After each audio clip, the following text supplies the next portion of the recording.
This week, in our main segment here on Mastering Dungeons, we are going to continue our deep dive into the D&D Unearthed Arcana Forgotten Realms subclasses that came out a few weeks ago. We have covered 4 of the 8 subclasses that appeared in the Unearthed Arcana, and we are going to get into 2 other ones today.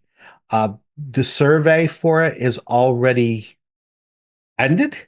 Is Yep. that correct? Well, Oh, it's that's yeah. fine. By the time you hear this, it's done. I did it Ah, last night. It says ended 2/17, which is today that we're recording. Whether mhm. it works this particular day, I don't know. Okay. Fair enough. Fair enough. Yep. We've covered the College of the Moon Bard, the Oath of the Noble Genie's Paladin, the Knowledge Domain Cleric, and the Purple Dragon Knight Fighter. Oh, This week we purple will look dragon knight fighter. at the Winter Walker Ranger and the Scion of the Three Rogue. But first, I want to talk a little bit about the 2024 rules, Mm, rules expansions in general, subclasses as a concept, mm, because I've been asking myself a lot of questions lately. As I was going through this document, I had a mini midlife crisis, uh, sort of yeah. crisis of conscience, if you will. I'm reading all of this, and I started thinking, do I just want to play a rules light storytelling focused version of D&D instead of seeing more options and more tactical play? Mm, And I really struggled. And yeah. part of this is because I am neck deep in new subclass design, new class design, new rules design for Grim Hollow, and a couple other projects. And I did that thing where you say a word over and over again until it loses meaning. Yeah. Sure. As Yep. I was reading these subclasses, I just kept looking at them over and over again, and they started losing meaning. Uh, and You and know so what? I Can start I? asking, yeah, I've got a thought. You tell me if I'm off my rocker on this, but okay, because I was having another conversation. I've been thinking these kinds of thoughts too. And in my conversation, we were discussing, why was 2014 so awesome? And I hmm think that one of the reasons is that unlike almost every prior edition, I'll give some argument to third edition, but it had a goal that hmm everybody grasped and went for. And even when it went off of that goal, it did so knowingly and for good reasons, right? So it was trying to appeal equally to the invested fans and new hmm players equally. yep, And this was a thing that was like, it couldn't have been written bigger, right? For the entire team. Like right, they lived it. So everything they were doing was will a new player be okay with this? hmm Will an hmm invested player want this? Right? Like it was that kind of thing. And the second one was the idea of modularity, which they hmm didn't end up really doing. But what it meant was that as they kept trying to hit that goal, everything sort of fit in so you could think of it mentally sort of separately without it hmm bogging down your whole brain is my thought. yeah, yeah, And when we get to yeah, subclasses feel like something that you could just pull out, hmm right? You could hmm literally remove them and say those levels nothing happens and you could play that game. sure, When you put them in but your goal has been what it was in 2014, they can't be super critical because you're making it modular. So hmm the 2014, especially the player's handbook, is just sort of fun, extra nice things that aren't supposed to bog you down. hmm Inevitably, what happens with all good meaning designers as they start to work on the same thing over and over again is they forget that, or it's not even their goal.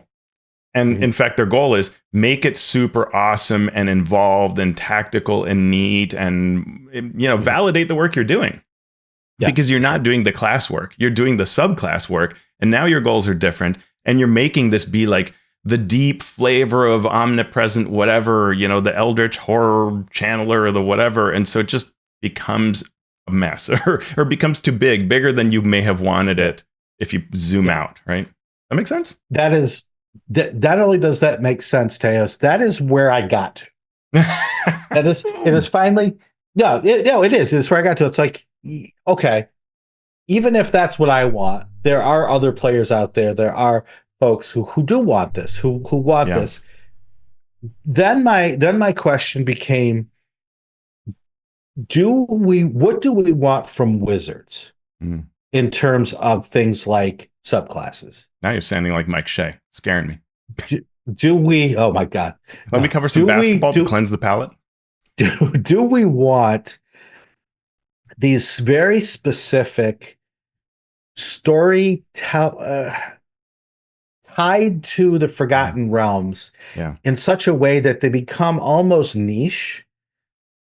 Yeah. Or do we want them to focus on the more generic types of subclasses that I could use anywhere? Because when we Mhm. talk about the uh, winter walker ranger, it does have the okay, it's Arctic, it's Yeah. cold, etc. But there's also this tied to uh, the The 10 towns rhyme. and tied to Yeah. uh, that where there's like the supernatural horror aspect to it that I can't just pull out and put in my Norse inspired area because there's this weird Yeah. sort of supernatural Yeah. bent to it Hmm. that it doesn't quite work. So that made me ask, do I just want a winter ranger, Hmm. or is even that too specific Mm. for what I want? Now, again, this is just me. This Yeah. isn't. Yeah. Yeah. I'm There's not no. going into the Yeah. answer. It's a question rather than something you can answer. Yeah. Yeah. I ponder that as well too. I still think that some of the brilliance of 2014 was that all of its class subclasses, just about not all, but the majority of what classes and subclasses did could fit in almost any fantasy genre, Mhm. any type Mhm. of game, and you could add to it. You know, you could be more horror or Mhm.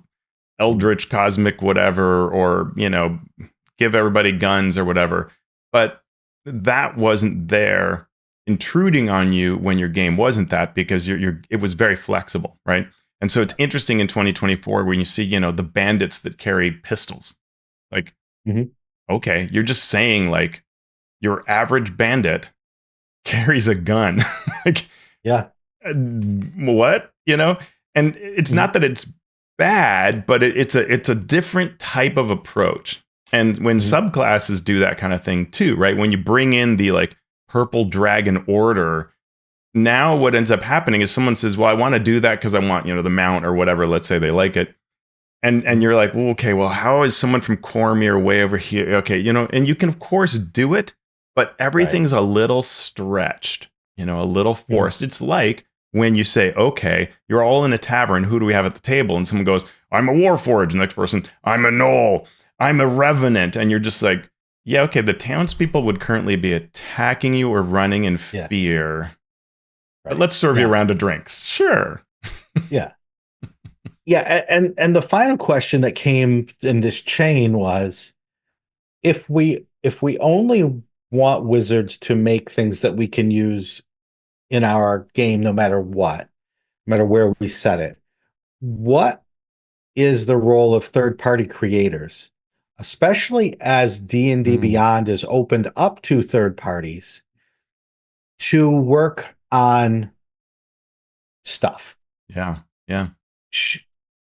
with some coordination, with some direction, we could get all of the things that players want in a way that works best for the goals of wizards and these third-party creators. And I again, this is just me based on my Mm-hmm. very unique situation. Yeah. But I want wizards working on different things. I want them Yeah. working on the base D&D game and then large Yeah. general things instead of specific niche things, Yeah. which I think the third Yes. party community could do a great job of Yes. fulfilling. I agree with that. Yeah. Okay. I mean, I think that, yes. So in general, what I think, like when I played Ghostfire at Winter Fantasy, weekend before last, or whenever that was, I love the fact that like my character was super Viking-ish to fit that Mhm. setting. And so Yeah. having those kinds of features, like I had a bunch of cold theme stuff, perfect, right? Makes sense given that this is the experience we're sort of signing up for. These are subclasses to help you run this kind of a campaign. perfect, go deep, right? And so I think the question is, is this Forgotten Realms player's guide served better by doing so? And I think the problem is because of who D&D is and who Wizards is, the answer may be no, because they have just relaunched this edition or whatever they did, you want to call it, revised the edition, and you're looking for sort of core things, not wacky things or narrow tunnel things. You're looking for broader things, right? Someone asked, in fact, it was George PR asked us on Mastodon, is it too early to even have more subclasses, right? That's the kind of questions that you find yourself asking when you're in this in between of a revision and 10 years of subclasses already. If there's a product to maybe be specific in, this might be it, because you're trying to represent the Forgotten Realms. But I would even then argue that it'd be better if these things were broadly applicable because of where we are right now. Okay. Yeah, that's again, great. that was Love just it. me having a crisis. Well, let's talk about this Ranger. Yeah, let's jump into the Winter Walker Ranger. What's the story with this? Well, Winter Walkers hone their craft in the bleak and frozen wilds of places like Icewind Dale. Rhymed with ice, these ruthless rangers hunt the monsters that haunt Arctic wastelands, eventually becoming frigid terrors themselves. More so than any other rangers of Icewind Dale, Winter Walkers are known to be well-versed in the paranormal phenomena specific to the realm, including the latent magic of fallen nethery cities, endemic monsters like yetis and crag cats, and the rising threat of Underdark invaders. In exchange for their cold pragmatism, terrifying magic, and mastery of the region, these Winter Walkers are regarded with equal part respect and fear.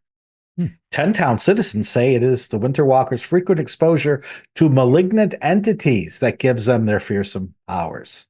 Many ragged nomads, on the other hand, believe that nature spirits bestow Winter Walkers with a unique curse. Mm-hmm. Yeah, I mean, right there. Flavorful? Yeah. It's great flavor, great concept. It runs into two things, not just kind of what you were talking about, this idea that like, wow, this is very specific. This is very 10 towns. This is very, this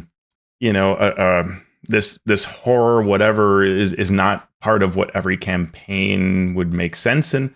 But also, this description is almost removed from the reality of D&D play, which is that this is the story of some fantasy novel like Winter Walker. My character is going to get a subclass at level 3 and start getting features, but I'm probably not in the 10 towns. Mm-hmm. So why is all of this manifesting? Mm-hmm. And it's just sort of supposed to magically happen in the background. Like I could be in Calamsham, right? Getting Hunter's Rhyme at level 3 and spells dealing with winter. And I'm not gonna spend time exploring fallen netheries cities and, fighting crag cats. So like it's one thing when you say like you're a member of an organization, like, oh yeah, you could at least be exchanging letters or something like that with your group. But like where, it's like one of those things where the fiction is totally separate from the play experience, but somehow intruding. Mm-hmm. And that's what happens when you do this very specific design versus saying like, oh, you're an urban rogue. Yeah. You've got urban skills or something like that, right? This is, or focused on traps or whatever. Like, right. Those can still be a little too niche. But I think that hits on, right. I want to play this subclass in a 10 towns Icewind Dale campaign, right? Not in a Forgotten Realms campaign, mm-hmm.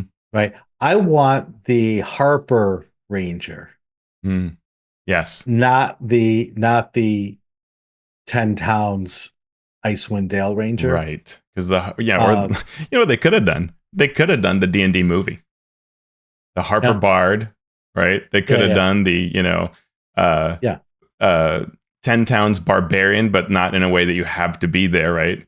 Because like you were saying, they've force this to be all about this like seasonal cold type thing, but we don't know what you're doing. And yet, yeah. Anyway, let's talk about what it does.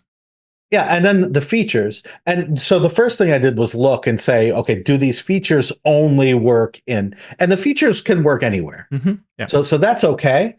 It's just the theme that sort of pulls you in that direction. But yeah, and I by and large liked what the features do. You get resistance to cold damage. You deal D4 cold damage when you hit with a weapon. You ignore cold resistance with that cold damage you deal. It increases to 1d6 at 11th level, so that's fine. Hunter's Rhyme, when you cast Hunter's Mark, you gain some temporary hit points, and while it's marked, it can't take the disengage action. That's kind of neat, okay, sure. You get some spells at level 3. That's a decent start in terms of defining what you do, sure. Yeah, one thing that was interesting is that Frigid Explorer at level 3, where you do an extra D4 cold damage to a creature you hit with a weapon attack. It was the first time I've seen this sort of wording was you do a D4 to a creature the first time you hit it on like in a turn. So you could do that D4 to multiple creatures.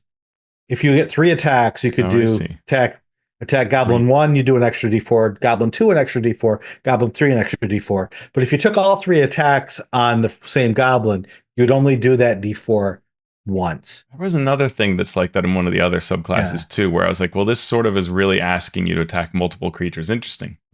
Right. And I'm cool with that. I think it if you want a tactical game, that is a way to make the game more tactical in a very easily understood, very easily done. Yeah. But yeah. And then we get to level 7, Fortifying Soul. This is where it got a little weird for me. Maybe for you too. When you finish a long rest, you can choose a number of creatures you can see equal to your. Oh, what did I say? Long rest? Okay. When you finish a short rest, you can choose a number of creatures you can see equal to your wisdom modifier, minimum of 1. A chosen creature regains hit points equal to 1d10 plus your ranger level and has advantage on saving throws to avoid or end the frightened condition for 1 hour. Once you use this feature, you can't use it again until you finish a long rest. So it's sort of awkward to me. Okay, so we're in a party. We take a long rest. What's the first thing you do? Oh, I'm down 20 hit points. Well, let me see. Okay, I used my hit dice. Oh, I only rolled a 1. I have to use another one. Oh, I rolled a 3. Oh, okay, I rolled a 10. Now I'm good. Okay, what can you do? Well, I can give you 1d10 plus your ranger level hit points. I'm like, but wait, I just... Yeah. And also the bard is trying to, at that point, say how great they are. And you're like, wait. Yeah. So maybe it just needs a change in wording. That you can do it before you end the short rest, because in what order does that take place, I guess, is my question. I see what you're saying. Yeah, versus during the whether it's a different timing compared to the others.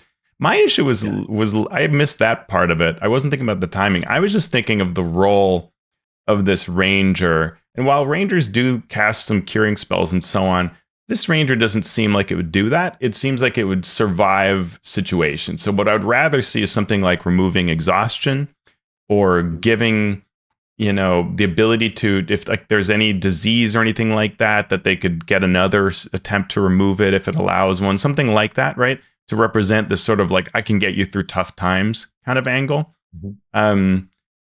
I just don't feel like we need another class that gives you a few hit points back. This doesn't make you a powerful healer, and it just seems to take away from what others do. Yeah. And for me, this whole frightened condition thing is just weird. Yeah. It's very, when's it coming up? Never, but fine. Okay. You just, Yeah. I guess you spend an hour with this ranger. You're not frightened of anything else. but only for an hour. That is weird. That was just weird. And then I said to myself, if I see frightened condition once more, in the next month, I'm going to lose my mind, because I'm sick of seeing the frightened condition, both in the work I'm doing and in the other work I've seen. And Mhm. so, of course, the next thing, level 11, is Chilling Retribution. Mhm. When a creature hits you with an attack, you can take a reaction to force the creature to make a Wisdom saving throw against your DC. On a failed save, this target has the Frightened condition until the end of your next turn. Uh, while frightened, the target speed is reduced to 0. So it is both frightened and cannot move. Yeah, and I'm going to assume that the wording here means they don't get disadvantage on this attack because the attack Right. hit you already. But I could see some folks misinterpreting that. Trying to. Yep. I think it's actually kind of cool in some ways. They're so frightened of you that their speed drops to 0 is kind of neat.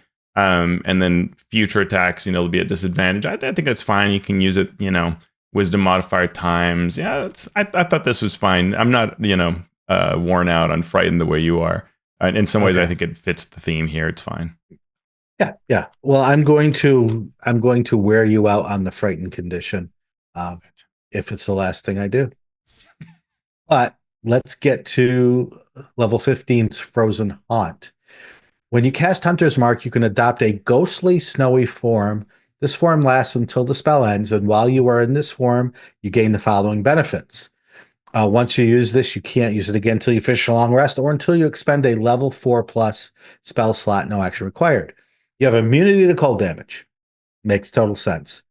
When you first adopt this form, and at the start of each of your subsequent turns, each creature of your choice in a 15-foot emanation takes 2d4 cold damage. All right, so you can, at level 15, do cold damage to creatures within 15 feet of you, basically. You also have immunity to the grappled, prone, and restrained conditions. You can move through creatures and objects as if they were difficult terrain, but you take 1d10 force damage if you end your turn inside a creature or an object. If the form ends while you are inside a creature or an object, you are shunted to the nearest unoccupied space.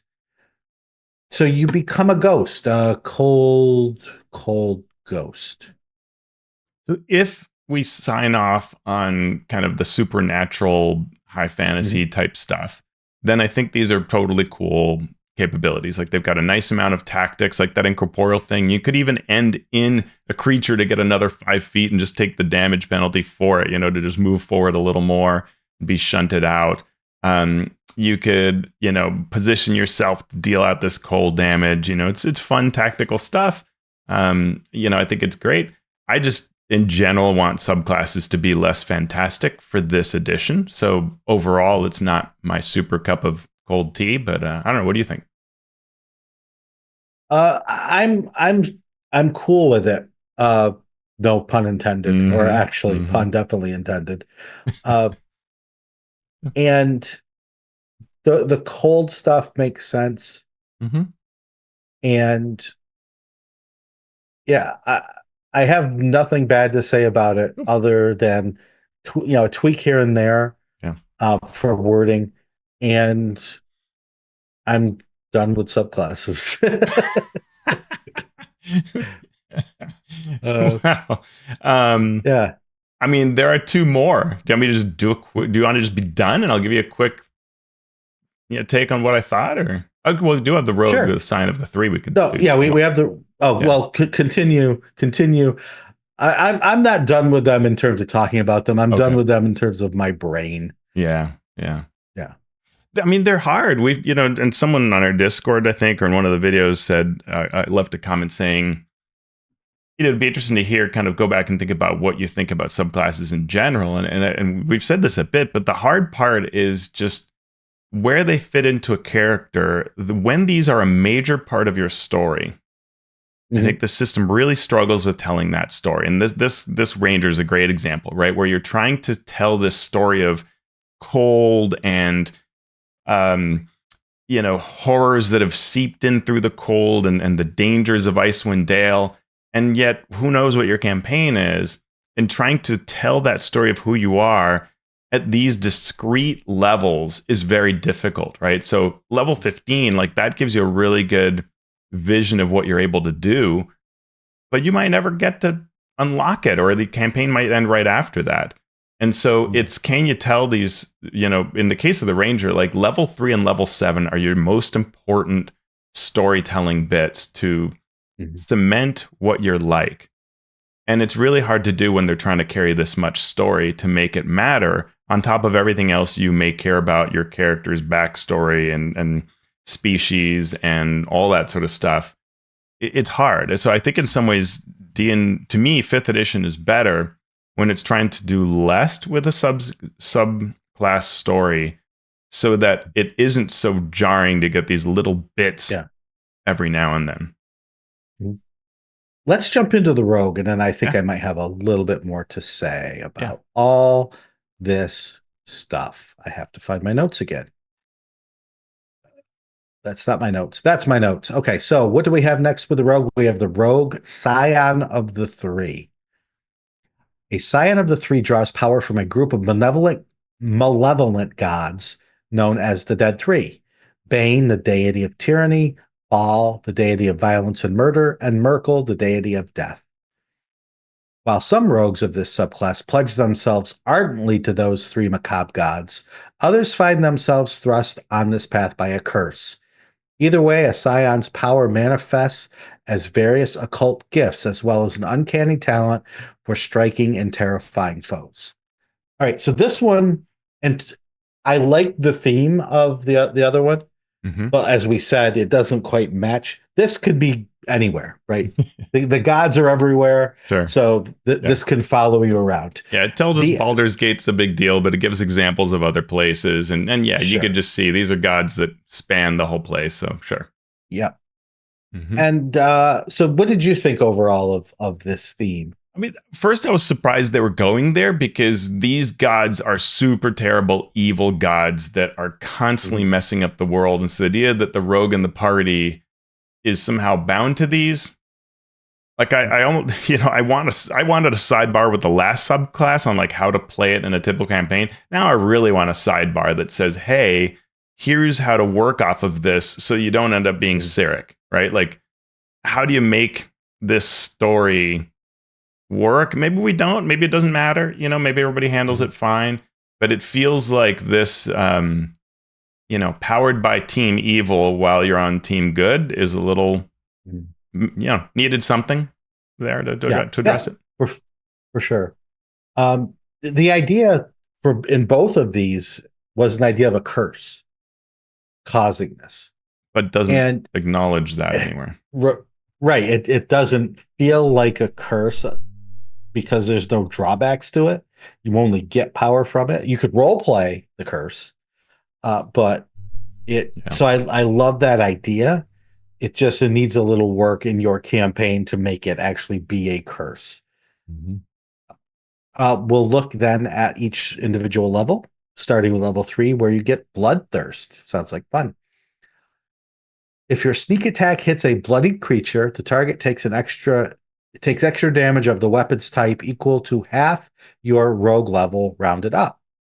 In addition, when an enemy you can see is reduced to 0 hit points, you can take a reaction and teleport to an unoccupied space you could see within 30 feet of yourself. You can then make one melee attack. You can use this reaction a number of times equal to your intelligence modifier, and you regain all expended uses when you finish a long rest.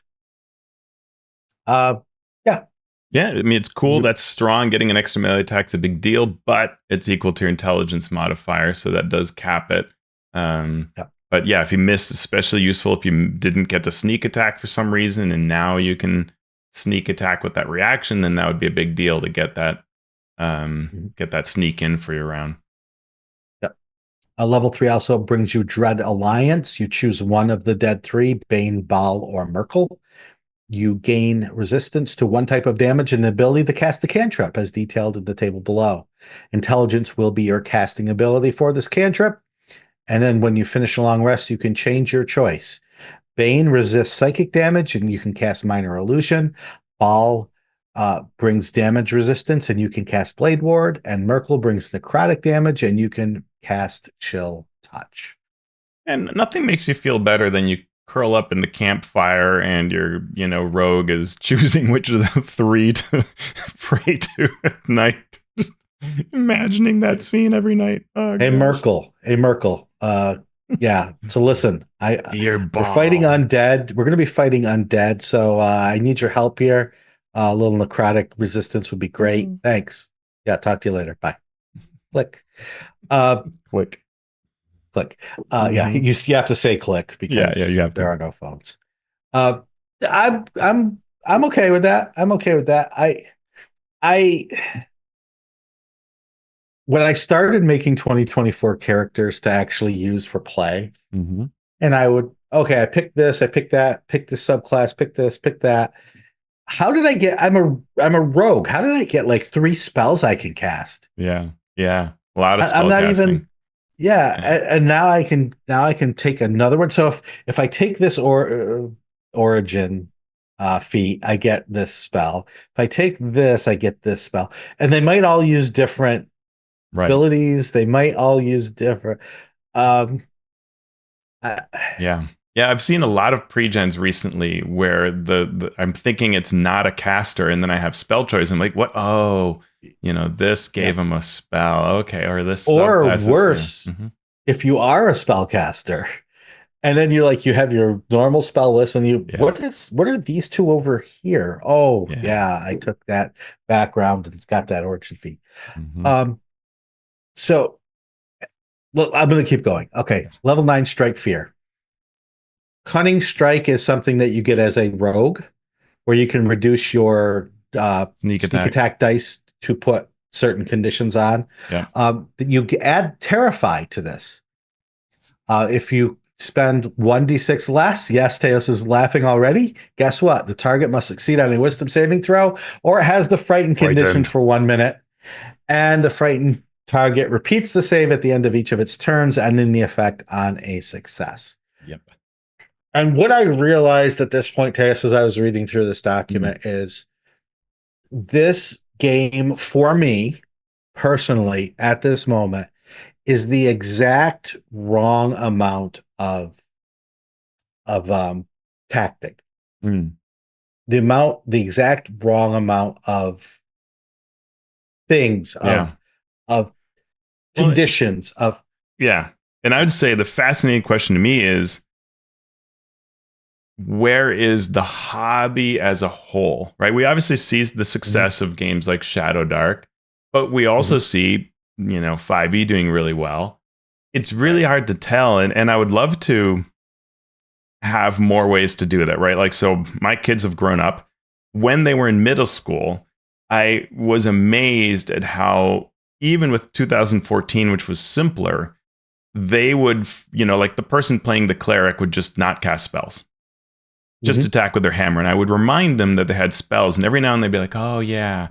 Okay, like what could I cast? And I'm like, well, like, that guiding bolt's pretty tasty. And they're like, oh, wow, that was amazing. What do they do next yeah, time we play? Attack with their hammer. attack with the And hammer. Yeah. and it makes me wonder, well, yeah, okay, maybe it's because they're middle school kids. I'm not entirely sure that's true, but let's say it is. How is everybody else doing? And then I see players playing at tables, and yeah, they're using the simplest kind of in front of them options.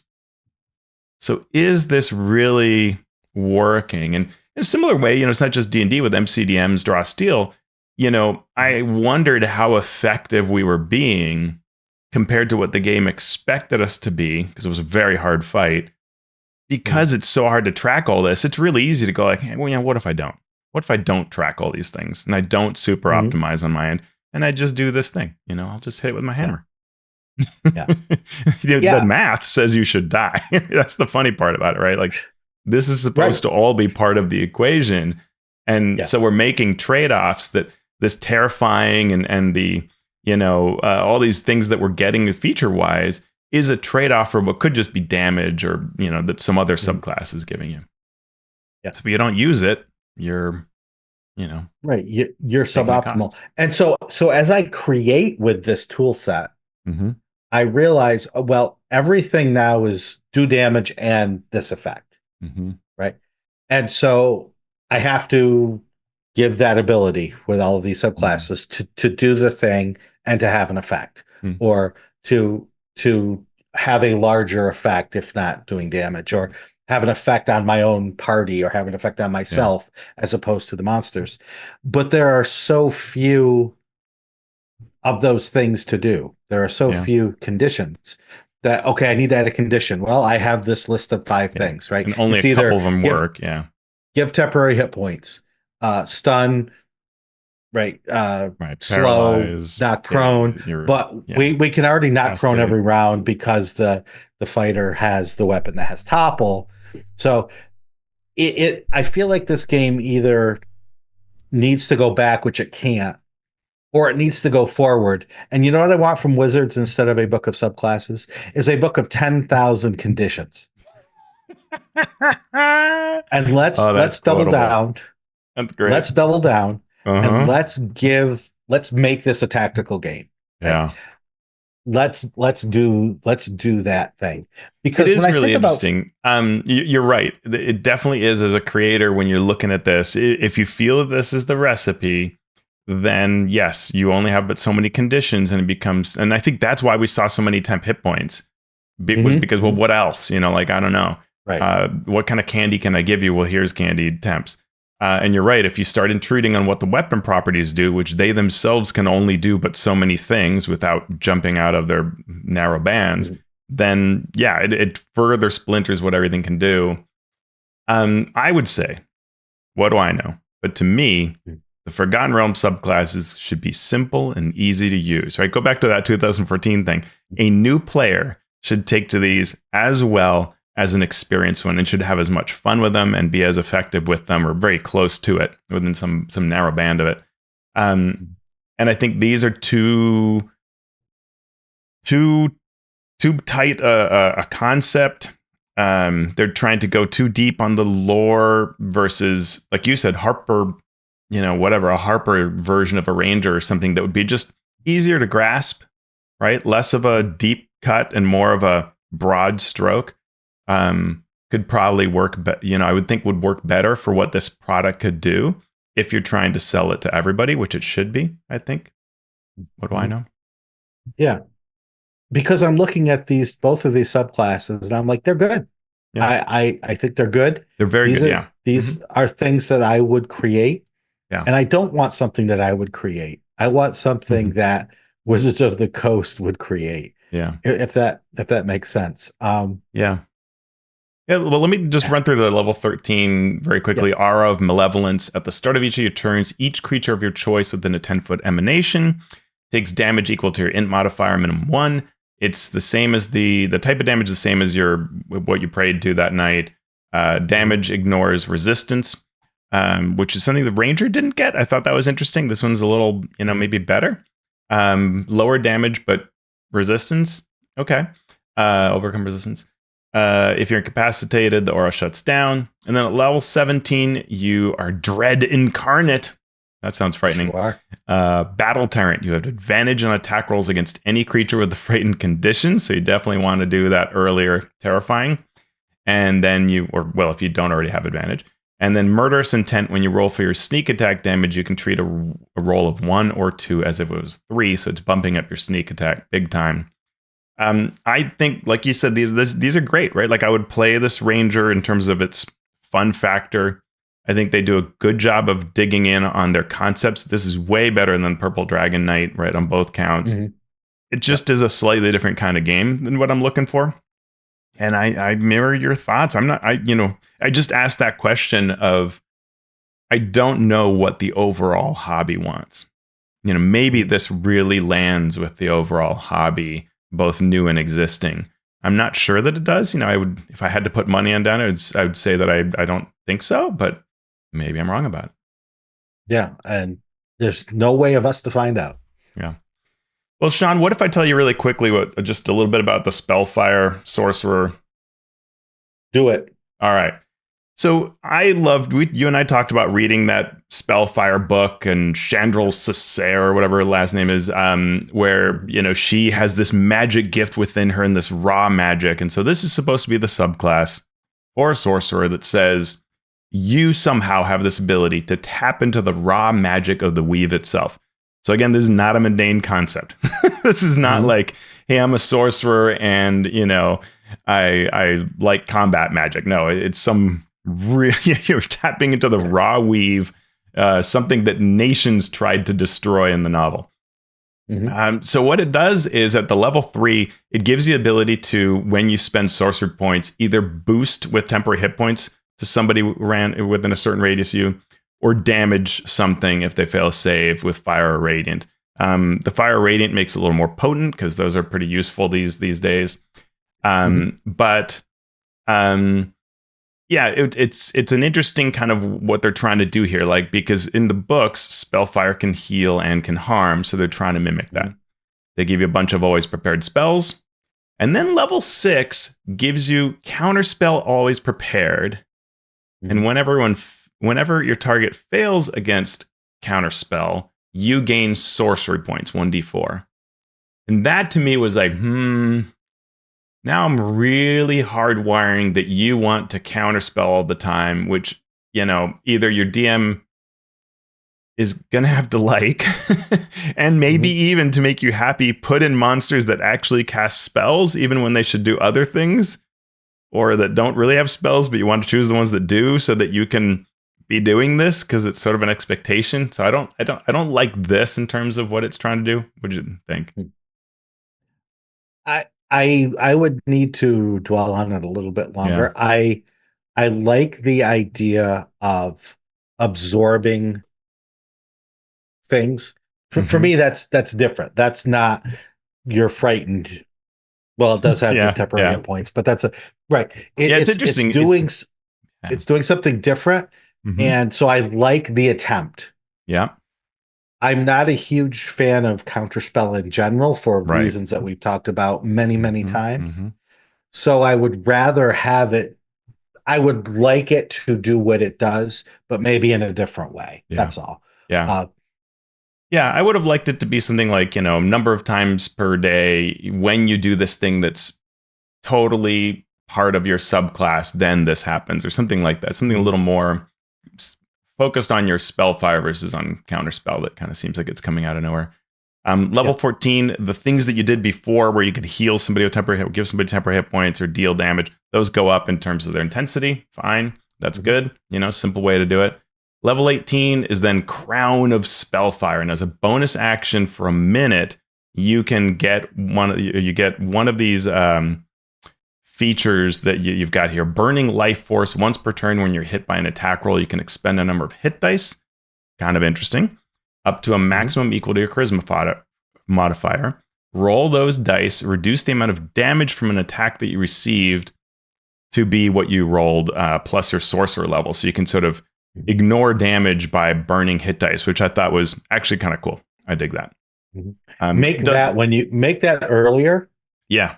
Make that earlier, and then you gain sorcerer there you go. points. Yeah. Sorcery points. There you go. You can fly speed of 60 feet and hover. So this, Shawn, finally explains how every caster in the player's handbook is levitating. They're clearly all a Spellfire sorcerer. There you go. And then the last one is spell avoidance. When you've subjected to a spell or magic effect that allows you to make a saving throw to take only half damage, you take no damage if you succeed, half damage if you fail. So it's sort of the evasion version of it. That's fine, Yep. Okay.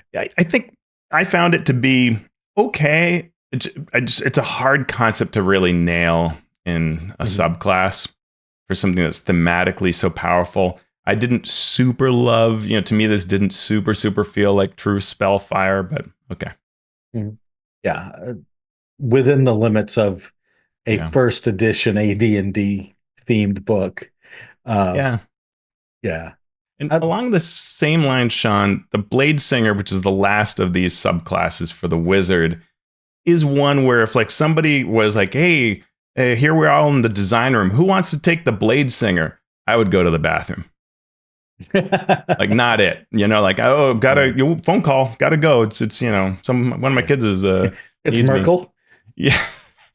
Because it's just like such a tough task, and this already existed in Tasha's.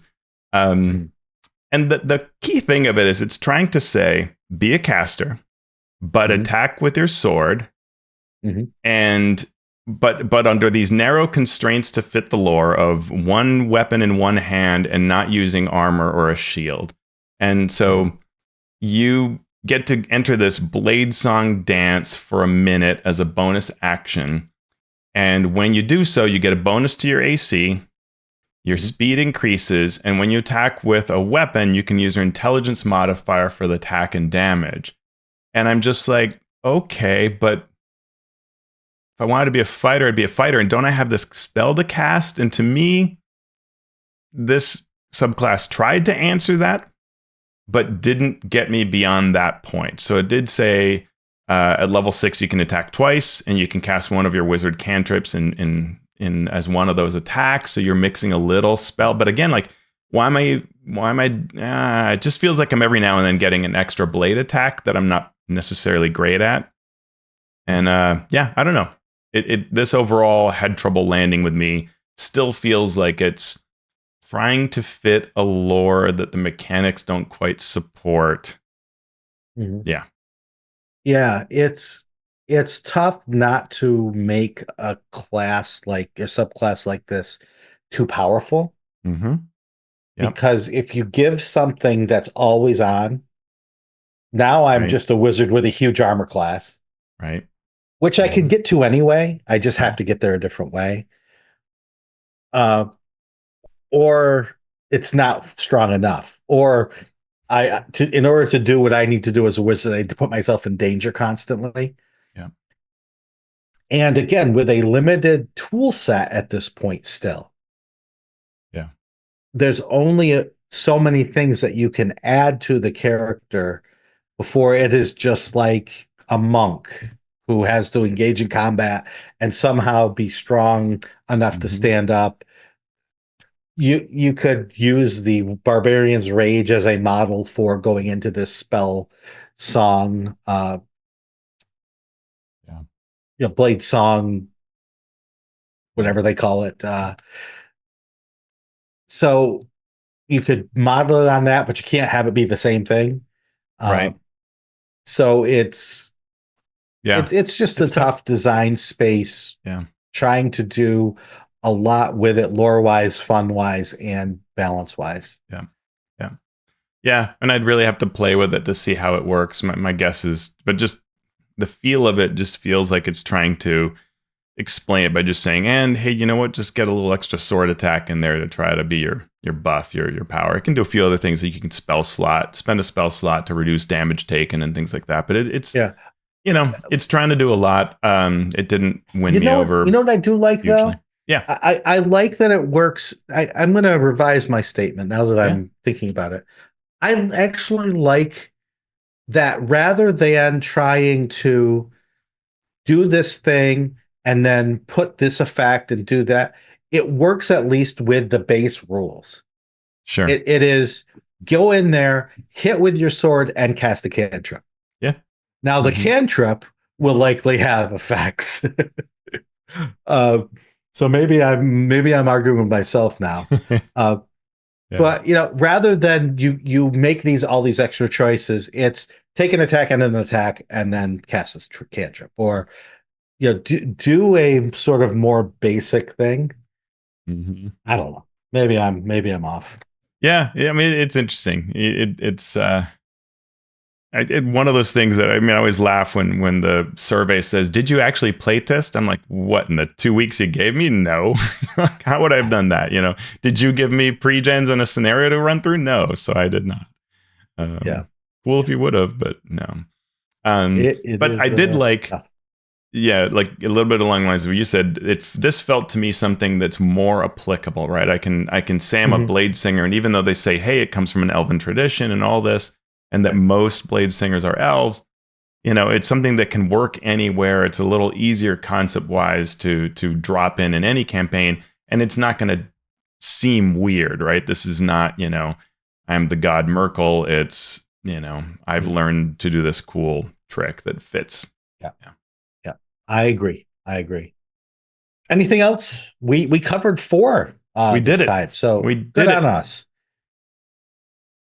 And good on our listeners. We want to thank everybody out there for listening. We hope you enjoy our mad ramblings. Uh, there are some folks who enjoy us to the point where they give us a few dollars each month to continue to do this, and we really, really appreciate that. Those people go to our Patreon, at patreon.com/masteringdnd. And they are Master of Dungeon supporters. Thank you. There are Master of Realm supporters. They have their names listed here in our show notes.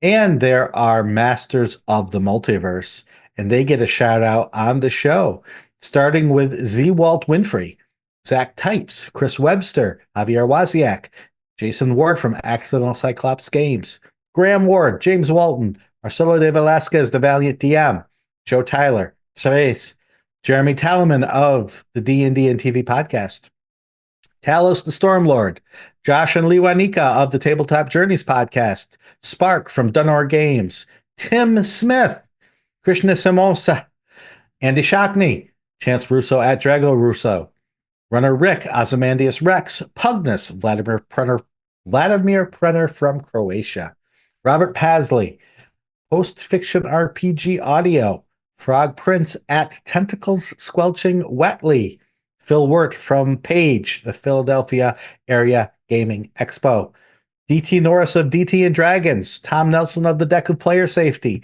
Falcon Neal, Sean Molly, Mighty Zeus, John Mickey, Trey McLemore, Anna B. Meyer of Fantasy Cartography, Eric Mengi, The Mathemagician, Paul Mata, Chad Lynch, Jim Klingler, a.k.a. DM Prime Mover, Brian King, JR of the Twilight Perspective, The Mighty Jerd, Mark and Mary's Gaming Compound, Hyperlexic, Sean Hurst, Ben Heisler and Paige Lightman, William Harshman of Runeforge Tabletop Gaming, Scott Fitzgerald Gray at Insane Angel Studios, James Fisher, Andy Edmonds at Nerdronomicon.com, Will Doyle, Evan at Nimble Co., Evil John, Dead Inertia DM, welcome, Robo Ballin, Calvin Bridges of Alos, Merrick Blackman, Steve Bissonette, Dave Bastiensen, Craig Bailey, Lou Anders of Lazy Wolf Studios, Keith Ammon of The Monsters Know What They're Doing, and Agile Monk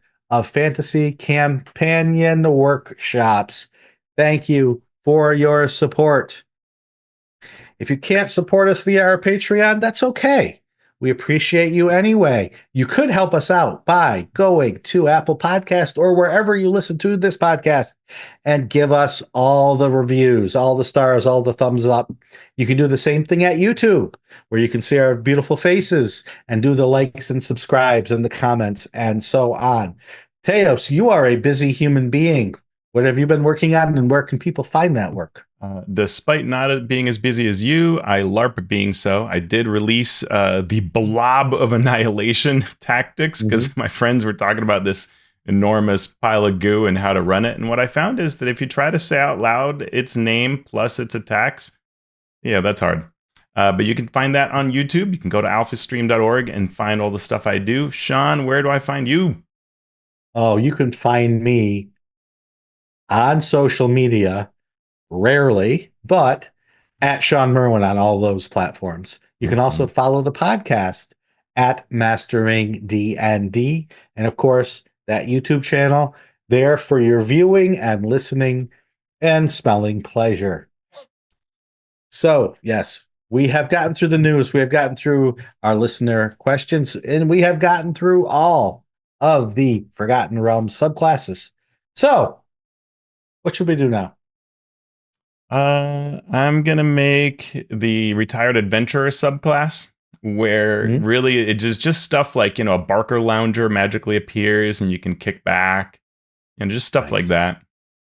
Yeah. I'm gonna save against the frightened condition and hope that I have temporary hit points to get me through it. Good luck. I need it.